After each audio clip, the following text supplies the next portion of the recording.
Der Frankreich-Blog ist immer noch auf dem Stand des Institut Français in Leipzig auf der Buchmesse. Neben mir sitzt Quentin Mouron. Bonjour monsieur. Bonjour. Vous venez de Lausanne, n'est-ce pas? Oui, exactement, de Lausanne en Suisse. Vous avez déjà écrit 5 livres, des romans et des romans policiers, n'est-ce pas? Exactement, 5 livres. Parlons des 3 derniers livres de vous. Vous pourriez me rappeler les titres? Oui, bien sûr, le troisième c'était La combustion humaine, qui était un roman satirique qui parlait pas mal du milieu de l'édition suisse notamment, qui était une satire qui m'a pas valu que des amis. Et puis ensuite je suis parti, comme j'avais plus tellement de copains, je suis dans le roman normal si j'ose dire, je suis parti dans le polar pour me refaire un carnet d'adresses.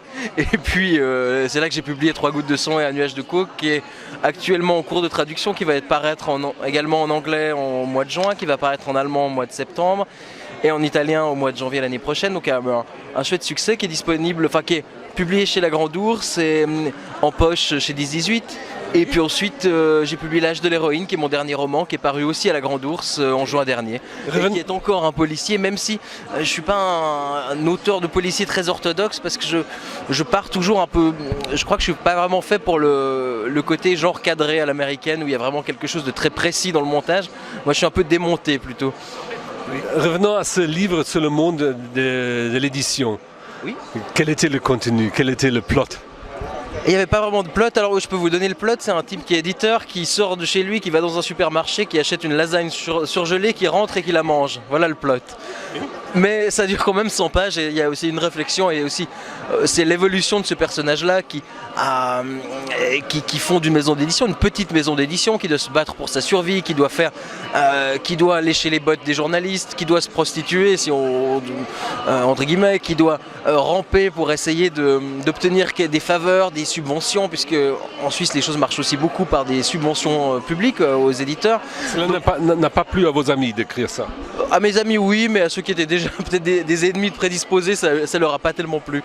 Ça a un petit peu fait grincer les dents, parce qu'on aime toujours bien quand les auteurs se moquent des gens, mais pas quand ils se moquent de nous-mêmes. Donc forcément ça a créé un petit mouvement de recul, mais qui n'était pas, je crois qu'il n'y a pas une hostilité franche, qui est plutôt un petit grincement de dents. Et le deuxième livre? Et ensuite c'était la 3 gouttes de sang et un nuage de coke. Là c'est vraiment un duo avec le suivant, L'âge de l'héroïne. C'est 2 fois le même personnage principal. Dans les 2 cas on a un dandy, cocaïnomane, en même temps amateur de littérature du 19e siècle, particulièrement le 19e siècle français, avec des auteurs un peu oubliés comme Péladan, comme Jean Lorrain.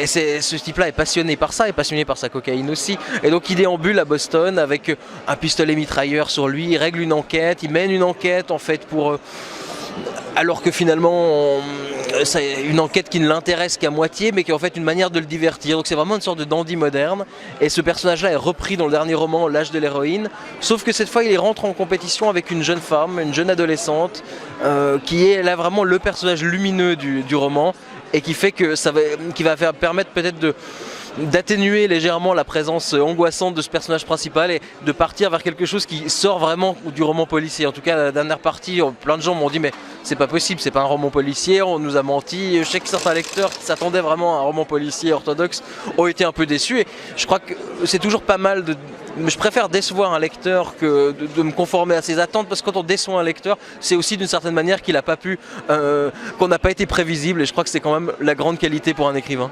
Et le dernier livre?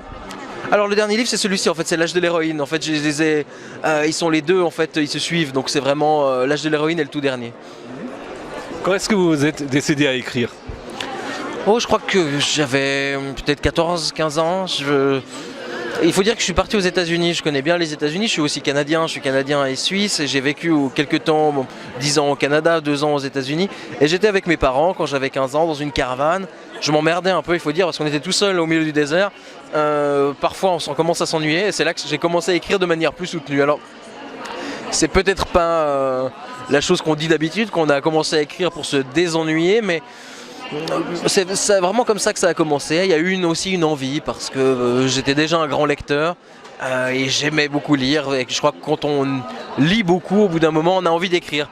Ce qui n'est pas toujours le cas, hein. Moi, vous avez des gens qui vont regarder toute leur vie du football et jamais en faire, mais moi c'est vrai que j'ai eu envie de prendre la plume et d'écrire moi aussi. Quels sont vos auteurs favoris? Oh, j'aime beaucoup Dostoïevski, je dois dire. J'aime beaucoup Robert Musil. J'aime beaucoup Kundera aussi. L'homme sans qualité. Oui, exactement. Vous avez terminé la lecture?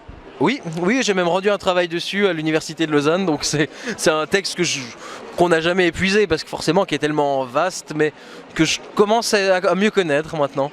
Et qui fait que Musil reste un de mes auteurs préférés, avec aussi Dostoïevski, dont j'ai aussi épuisé la bibliographie, avec aussi Kundera, que je suis en train de relire le livre du rire et de l'oubli. Je les ai un peu tous relus là en quelques mois. C'est vraiment aussi un auteur que je trouve extrêmement fécond, qui permet aussi simplement que je lui relis toujours Kundera avant de publier un livre, et surtout quand c'est un livre dont j'attends des critiques quant à la forme, parce qu'il y a dans l'art du roman, je trouve que Kundera explique vraiment ce qu'est un roman et ce qu'il peut être surtout, et la liberté phénoménale que nous apporte le roman, et qu'on a trop tendance à galvauder parfois en voulant la réduire dans des espèces de cadres. Ça c'est du polar, donc il y a une intrigue, donc il y a tel nombre de personnages, donc il doit y avoir des morts, et ça c'est très dommage. Je pense que la littérature s'appauvrit avec ces cadres là. Si on vous demande d'expliquer l'importance de la littérature française à des élèves allemands, qu'est-ce que vous direz en 1 minute? Alors je pensais pouvoir m'en sauver en répondant que je suis pas français, alors je pense que c'est un peu comme toutes les littératures. Moi je crois pas beaucoup aux étiquettes nationales pour les romanciers, particulièrement pour les romanciers, parce que je pense que les romanciers se lisent beaucoup entre eux, par-delà les pays. Avec les traductions, ils produisent quelque chose qui généralement sort du cadre national, et je pense qu'un romancier dont on pourrait dire ça c'est un romancier allemand, typiquement allemand, ce serait un mauvais romancier, ou un romancier typiquement français. Mais surtout la littérature tout court. Pourquoi faut-il lire de la littérature aussi pour apprendre une autre langue? Oh, bien sûr qu'il y a toujours l'aspect linguistique, mais ça c'est vrai que c'est... on peut aussi écouter la radio, je crois que c'est vraiment plutôt... je sais pas s'il faut lire, je crois qu'il faut vraiment... Au bout d'un moment, je crois qu'on se sent aussi porter naturellement vers l'acte de lecture déjà, parce qu'il n'y a pas seulement la littérature, il y a aussi l'acte de lecture qui est aussi très important. Certains supportent pas d'être face à un texte pendant des heures, et je crois qu'une des grandes richesses, je pense, qu'amène la littérature, je pense que c'est la compréhension de ce qu'est l'humain. Je pense que la littérature peut tenir un discours sur l'homme qui n'est pas celui de la psychologie, qui n'est pas celui de la biologie, qui n'est pas celui de la sociologie, et c'est peut-être la grande richesse du roman et de l'art romanesque. La lecture est aussi une création? Oui, bien sûr, je pense que chaque lecteur va amener quelque chose. On ne se nourrit pas des textes de la même manière. Blaise Cendrars, quand il partait en voyage, il arrachait toujours une page de ses livres préférés, il les mettait dans une valise et puis il les lisait au milieu du désert, au milieu de la jungle. Ça c'était le côté Cendrars. Il y en a d'autres qui vont plutôt vouloir, ça va plutôt être un moment un peu de luxe, ils vont être posés dans leur salon, écouter un peu de musique, lire tranquillement. Il y en a d'autres, donc chacun a un rapport au texte différent, et ce rapport au texte différent fait que les œuvres littéraires sont sans cesse réactualisées, elles sont sans cesse réapprofondies. On peut, je sais pas, il y a des grands hellénistes qui ont un certain discours sur Homère, Adorno va avoir un autre discours sur l'Odyssée, d'autres philosophes peut-être vont le reprendre.